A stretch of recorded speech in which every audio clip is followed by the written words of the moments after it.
Huh? What? Oh, hello, and welcome to Infinity's Bookstore. How can I help you?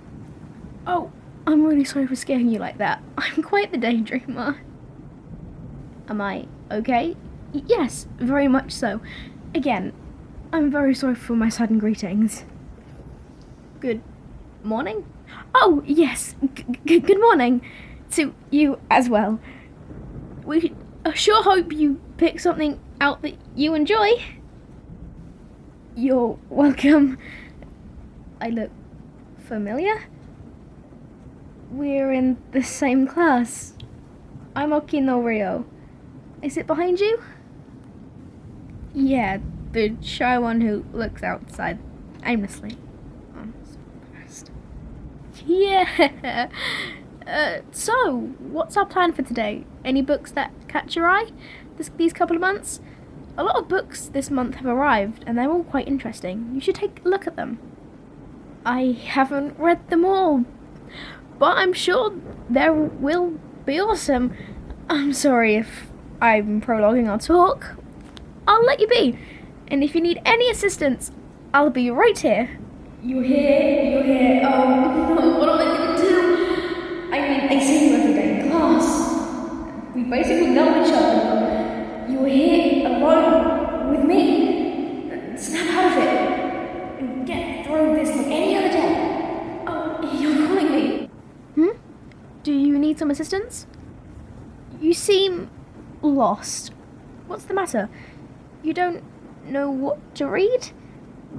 Well, I don't blame you. We have so many books, we don't know what to do with them all. Though, if you want, I can recommend a few books. Are you open to different genres, though? I'm just embarrassed of my genre of books, and I thought you wouldn't like those. Alright! Have you ever heard of The Strange Case of Dr. Jekyll and Mr. Hyde? It's about an allegory about the good and evil that exists in all men, and about our struggles with these two sides of our personality. In the novel, the battle between good and evil ranges within the individual. Since Hyde seems to be taking over, one could argue that evil is stronger than good. However, Hyde does end up dead, perhaps suggesting a weakness or failure of evil. The big question, of course, is whether or not good can be separated from evil, or whether the two are forever intertwined. You already read it? Then what chapter did you love the most?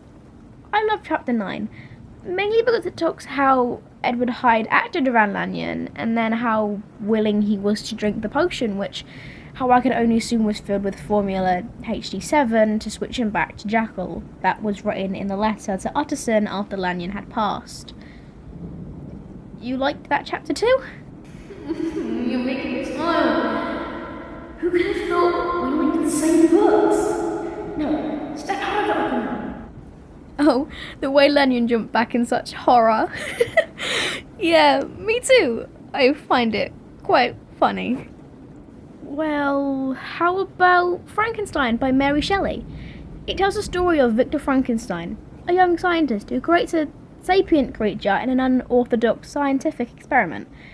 It's a gothic genre. Oh, you're done reading it as well? You loved The Murder of Elizabeth on Frankenstein's wedding night?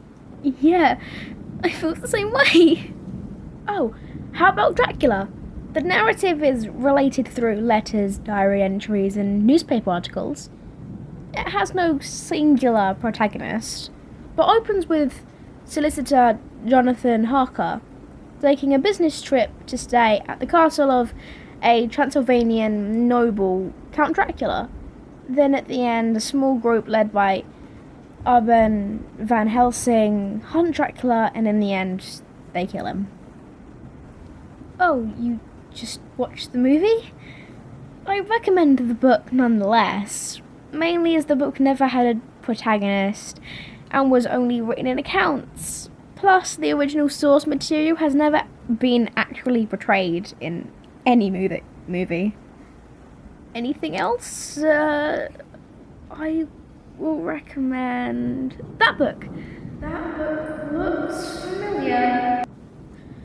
No, not that one. No. You can't take this book. Because it's bad. It has nothing special to offer. It's purely based on the life of a high school student.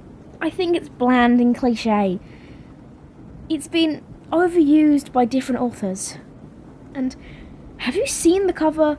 There's no design put into it. It's just the title, white cloth, and just lettering. It's so ugly. No, it doesn't have style. It's a boring story. Oh no, I didn't mean to shout at you. I'm sorry for raising my voice. It's just, I wanted to impress you with my taste in genres. I don't want you to read it because I wrote it. Hard to believe, huh? Yeah, me.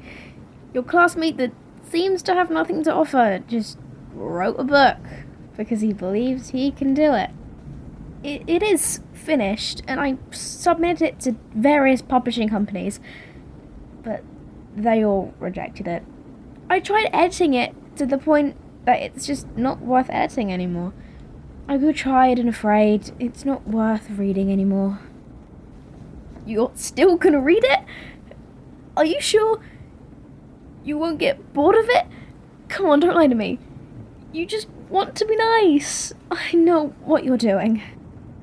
No, I'm sorry if I think like that.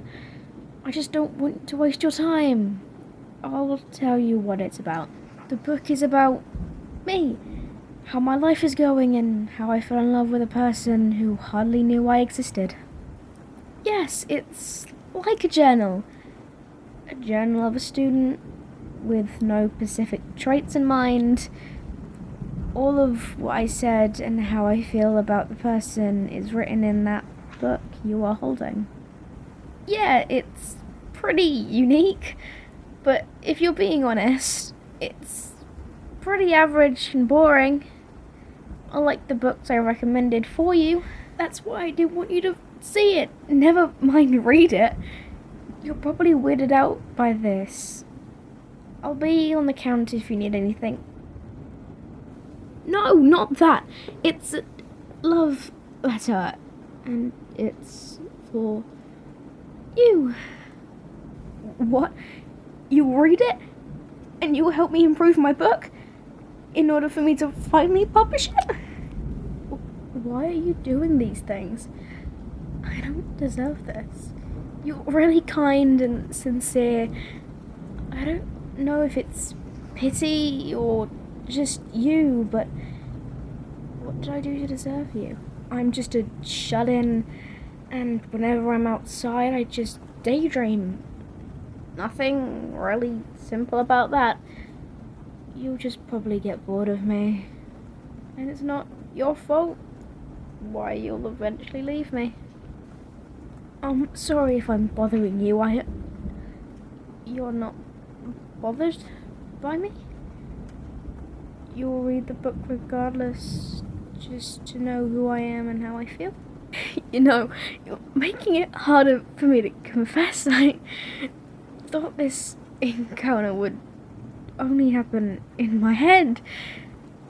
I always thought you would never notice me, but here we are, and I'm not gonna keep you waiting any longer. Okay, here we go. You deserve a proper confession, and this is by telling you, not writing it on a piece of paper. I've hidden these feelings for a long time now, and I think it's time for you to know. I love you. Will you go out with me?